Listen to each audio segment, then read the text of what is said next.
நீங்கள் அடுத்த முறை ரசம் வச்சிங்கன்னா இப்படி வச்சு பாருங்கள். கொத்தமல்லி தண்டு இருக்குல்ல, அதை நல்லா பொடி பொடியாக நறுக்கி போட்டுட்டு நல்லா கையாலே நல்லா கசக்கி விட்டு ஒரு ரசத்தை வச்சு உங்கள் வீட்டில் உள்ளவங்களுக்கு கொடுத்து பாருங்களேன்.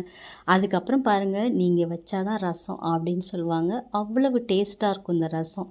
கொத்தமல்லி இலையில் உள்ள வாசனையை விட அதோட தண்டில் தான் நல்ல வாசனையும் நல்ல சத்துக்களும் நிறைய இருக்குது. இப்போ இந்த ரசம் எப்படி செய்கிறதுன்னு பார்க்கலாமா?